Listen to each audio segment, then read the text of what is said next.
Good morning, everyone. From day 2 of CDMO Live 2025, really delighted this morning to be joined by Hans Christian Mahler, CEO of ten23 Health. Looking forward to a nice podcast conversation this morning. Hans, welcome. Please tell us a little bit about yourself. Thank you. Well, thank you for the introductions and thank you for having me. My name is Hans Christian Mahler, as you said, CEO of ten23 Health, and I'm very delighted to be in Rotterdam. Fantastic, fantastic. So, what has been the highlight of CDMO Live 2025 for you so far? Well, I probably have two sides of that answer. One would be probably the boat party, because it was a really fun event, great boat, great idea, very well done, very well organized. And generally speaking, I think I like the concept of this being in a tight place where you meet all the people that are interested in outsourcing and the people who are offering outsourcing. So it makes it a very focused event. Great, great. And if you had to sum up the event in one or two words, how would you capture it? Speed dating, that would be probably one, and the other one would be networking. Okay, great. And certainly, I think both of those are very relevant. Certainly networking in a variety of forms has been very, very close to our vision for the event, so that's great to hear. Thank you. Thank you. Let's dive into a little bit more about ten23 Health, about your views on the market, etc. Certain parts of this unique part of the market. Let's start by talking a little bit about partnerships. Obviously, such an important topic between sponsor and CDMOs. Yeah. What tips can you give from your perspective on how to work effectively? Well, I would probably first start by saying, well, ten23 is a sterile product CDMO, so our focus is drug product and sterile product, both on the development, manufacturing, and the testing side. When I look at partnerships, the first thing obviously comes in mind as a sponsor and outsourcing partner relationship, which should be built, in my view, on transparency, on very clear, rules of engagement, be very clear on what the expected outcome would be. Yeah. I think we need to have clear mechanisms in place when things don't go well, also on how you approach that. It's been always my dream of being in the CDMO industry, having been on the sponsor side for 15 years before. Yeah. My ambition for being a CDMO is that there will always be technical challenges, but as a CDMO, I want to be transparent about the challenge and then provide options to a customer, in that case, also to be able to decide based on the available information with pro, con, and having a recommended way forward. So to me, it's about navigation, open communication. Yeah. There. I would also think of partnerships in the sense of collaborating along the value chain. So we've been, for example, last year partnering very extensively with device companies such as Ipsumit, where we are supporting our clients in developing, these device solutions with the various stakeholders and partners. So I think partnerships will not only be important from a customer and outsourcing partner relationship, but amongst these outsourcing partners and CDMO functions and suppliers, that will be essential in my view as well. Yeah, okay. And then taking that theme on a little bit, we spend a lot of time at events like CDMO Live and in conversation talking about how things work really well and how to do things and the focus areas. What are the biggest mistakes that are made in outsourcing, and what perhaps can we do as an industry to change how we approach some of those to avoid those happening? Probably by experience. I think it's when I would say plans need to be realistic. I think we need to always think about what happens if things go wrong. Yeah. To think about, I give you one specific example. Since we're in drug product manufacturing, not many CMOs actually have a strong development expertise, and that has been a key and very important element for us to include into our development offering, into our manufacturing offerings.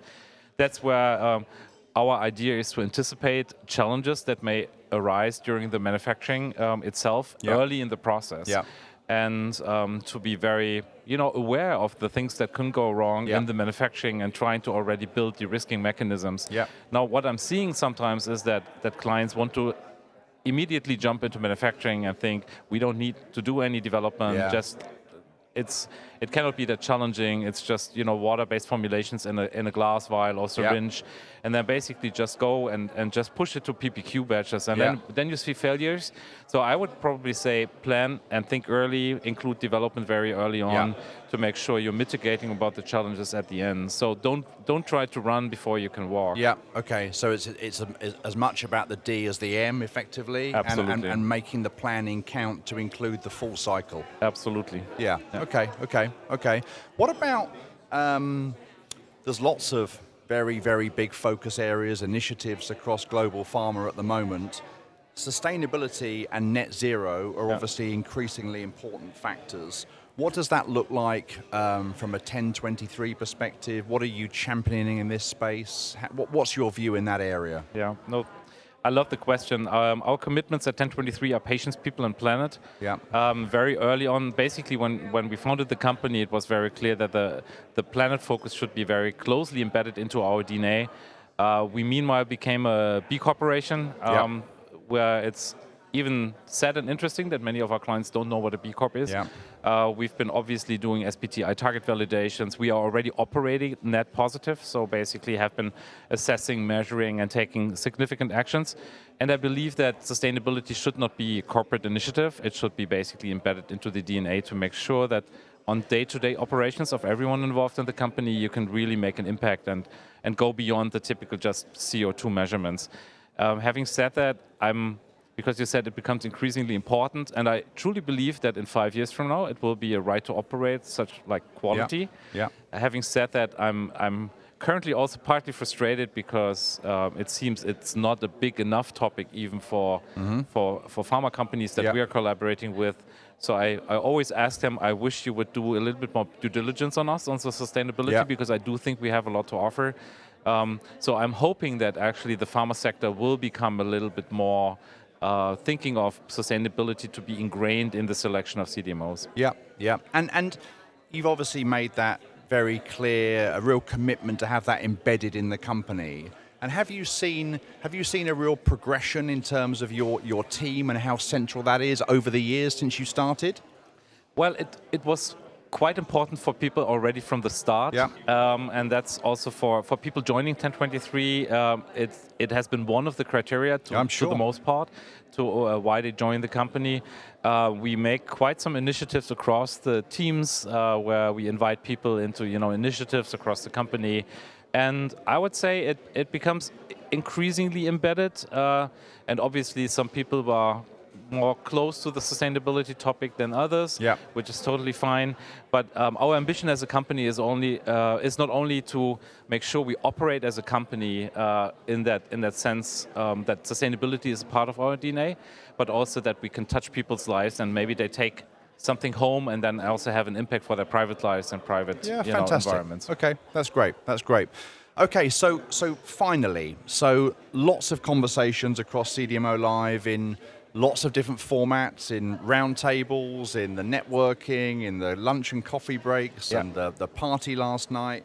What's the single most valuable insight or conversation or takeaway that you're going to go home with at the end of play today? I think it's probably the relevance of partnerships, as we touched upon initially in our conversation. It's about the importance of the CDMO industry. I think the CDMO industry is essential to make sure that medicines are being developed and made available to patients in need. And to recognize that relevance and the focus to really partner and to move ahead jointly and to make an impact for patients. And that's kind of my takeaway, and I'm already looking forward to CDMO Live next year. Wonderful. And I think obviously the whole theme and concept of partnership is so central to this event in terms of the different groups of people that we have here and the combined power of those groups. So I think that's a really nice way to finish. Obviously, very much thank you to you for taking part in the podcast today. Thank you to you for the support from 1023 for the event, and we look forward very much to seeing you next year. So thank you so much. Thank you for having me. Thank you. Appreciate it.